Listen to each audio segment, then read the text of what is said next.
Like this video, subscribe, and turn on notifications. And once you're done, leave a comment saying that I subscribed, and you will be replied to. We'll be doing as many as we can. Well, here's the unfortunate reality, folks. Due to all the different aspects of professional wrestling, dying at a young age happens a lot. When stuff like this happens, WWE isn't usually too keen on reminding people that their very dangerous sport has cut the lives of many wrestlers incredibly short. Some of these deaths may have been slightly mentioned on WWE.com, but they were hardly given the props that they really deserve. This is a sad list of sadly dead people. I'm D. Wicket, and these are the 10 wrestlers' deaths WWE purposefully ignored. Number 10, Chris Candido, or as you may remember him in WWE, Skip, part of the Body Donnas alongside Tunney. They were very well-bodied folks, and they liked talking about it. Woo. Also, Skip's cousin Zip would soon join the frame. This all really sounds awful, to be completely honest, but hey, at least Tunney. Chris Candido would wrestle for TNA in 2005 at their Lockdown pay-per-view, where he suffered a number of injuries in his foot, which led to complications, and eventually he was diagnosed with pneumonia. According to his brother, a blood clot due to surgery eventually took Chris's life at the young 33 years of young age. Brought down with the emotion, the adrenaline. Wow, how about brutal, most violent pay-per-view in TNA history. In the opening minute of that first match of the night, that Chris Candido would suffer what we understand is a broken leg. Let's take a look as we go back and check the action. Oh, you can see right there, unique accidents where it catches right underneath underneath Sonny Siaki. He knows it right away. Number 9, Sean O'Haire, the former Devil's Advocate character, gave us Dawn Marie flashing the SmackDown crowd, so thank you, Sean. He also gave us Streaking Spanky, so do with that what you will. O'Haire went through multiple rough years with the law and had reportedly been dealing with alcohol addiction and depression, both of which leading to his eventual suicide by hanging in September 2014. Well, yeah, it's about 800 to 800, so this is going to be the rubber match between Benoit. I tell you, Sean's having a good time, man. He's just going through guys. Past few weeks, almost over the past couple of months, to embarrass and humiliate Zach Gowen. But this past week, Zach Gowen, what a match that was. One of those amazing things I've ever seen. Not too many guys in this business have done that. You know, that's something right there. He should be proud of. Here, waterproof blonde, one more time than there's the Widowmaker. 3. I started researching this guy because I know he passed away a couple years back. And so I was watching some of the highlight reels this guy had on YouTube that these people put together. And I was watching this kid, but god dang, what a dynamic performer. A guy that big, 6'5", about 290, built like a Greek god. He's probably one of the biggest guys or most talented guys that never made it. Number 8, Lance Cade. Let's give credit where credit is due. Lance Cade actually did accomplish quite a bit during his time. He climbed his way through HWA, the predecessor to OVW itself, before finally teaming up with Trevor Murdoch as a pair of rednecks who actually won tag team gold on 3 occasions, combining up to 230 days holding the belts. That's pretty solid. Just before his WWE departure, he was actually inserted into the Jericho-Michaels feud of 2008. That was awesome. He was a backup to Y2J. Unfortunately, though, he was released from his contract, messed around with the Indies for a while before re-signing with WWE again in 2009, before being released again in April the following year, having not ever gotten back to the main roster, and then in August would die due to heart failure due to drugs. So Lance Cade, he died this week at age 29. The reported cause, heart failure, but the death is raising red flags for experts on sports injuries, and there could be political consequences. No, certainly part of a pattern. I mean, he had a drug addiction to painkillers.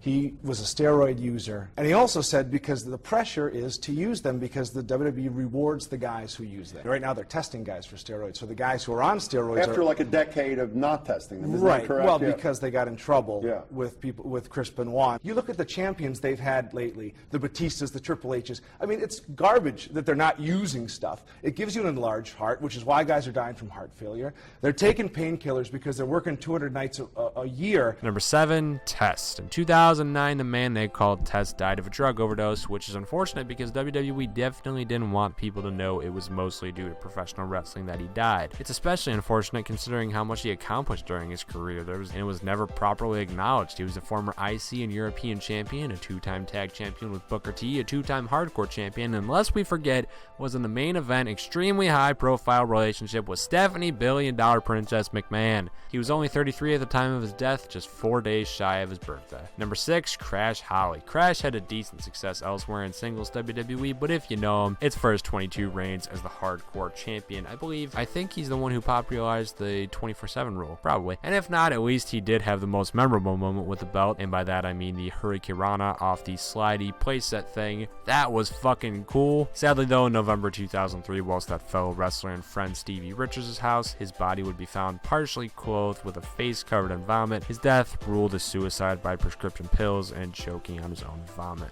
Well, King Moss told the referee to stay downstairs, didn't he? Crash Holly. Hey, look at this. Look at it. Oh, man. Hey, Crash. Oh, the ball's in. Crash, I think. Oh, ambush the headbangers.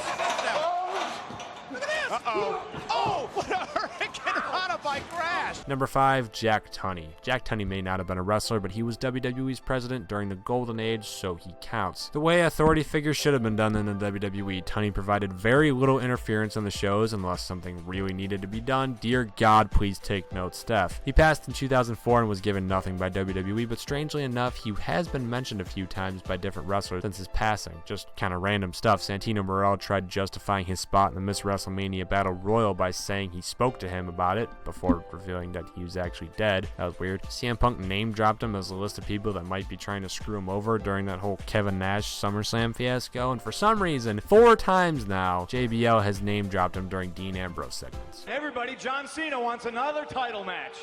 I've seen this one before. That's why we're not going to do it. Very ballsy, though, you coming out here and demanding a title shot and making fun of this guy and making fun of this guy and talking about his cars. Don't you have 10,000 cars? Both of you. Hey, look, it's Captain Third Wheel. You were saying something? First of all, don't ever interrupt me when I'm speaking.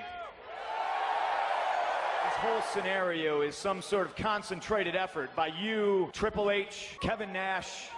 I don't know, maybe Jack Tunney's involved too, but you're all trying to screw me. Number 4, Doink the Clown. More specifically, Matt Osborne. Doink the Clown was one of the few mid-90s cartoon characters that was actually great, assuming you're talking about his time as a bad guy. Heel Doink was awesome, but when he turned face, well, he was just a clown. Boo. A legend regardless of WWE's weird booking, Matt's life ended in part due to heart disease, but mainly due to a morphine and hydrocodone overdosage. And, well, yeah, that'll do it. Number 3, Viscera. The world's largest love machine, say that with a straight face, I dare you, was a man of very large stature, and I'm going to assume that contributed at least a little bit to the unfortunate 2014 heart attack that he suffered, taking the man's life just 4 days after turning 43. That's weird. The 4 days before and after your birthday death with him and Tess, they both did it. One of them before, one of them after 4 days birthday. I don't like it. It's weird. Number 2, Umaga. Better known as Jamal, the former 3-minute warning member, was the insane Samoan Bulldozer. Also, he was the Samoan Savage. Why 2 nicknames twice as Samoa? I don't get it. But he was your typical monster powerhouse heel foreign angry dude who yelled a lot and won a lot of matches in an era where John Cena killed the momentum of monsters just like him, which he did. Unfortunate too, as he only had 2 Intercontinental Championship reigns with the first time in his company. With his time in the company, and deserved a lot more in that time, to be honest. He was great. It was cut short, sadly, though, in 2009 when he died after mixing a lot of different drugs. It went wrong. I'm not sure exactly. Oh, look at Umaga going for Hardy's head. Hey, look at this! Oh, Hardy! Routing the... See barbed wire. I see everything. Look out! Oh, man! Oh, man. Boy, this is a night of extreme, isn't it? Oh! Oh! Wait, don't do this! Jim, no! Oh, my God! A swanton! And number 1, Chris Benoit. So I am cheating here. Absolutely cheating. WWE completely did mention him. They gave him an entire show as a tribute. The only problem with that being that they didn't know the circumstances of Chris Benoit's death, and afterwards immediately wiped his name from everything WWE. Oh, issues. He's never been intentionally mentioned by anyone in WWE anymore when the WWE Network still had their information on the bullet points on the video thing. You know what I'm talking about. His matches were always purposefully blank, to the point where he's the reason why all of those things are blank now. They don't have any more words. You just gotta spitball what it is. He's not in the Hall of Fame, despite on the wrestling side of things, he obviously deserves it. I'm not trying to push for him to go to the Hall of Fame now. I'm saying just as a wrestler, obviously he deserved it. And well, I really doubt WWE are going to be big fans of the Crossface movie coming out next year. Famous professional wrestler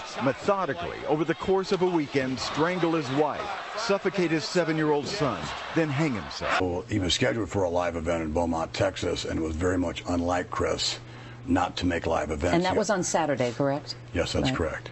Our office contacted Chris to try and rearrange flights and things of that nature so that he would come in on Sunday for the pay-per-view. When he didn't show up on Sunday, we knew that there was something drastically wrong. We contacted him. He was not answering the phone, so that's why we sent the authorities over to him. There was no indication whatsoever that this man could possibly turn into this monster and do what he did. And again, we want to know the answers just like everyone else.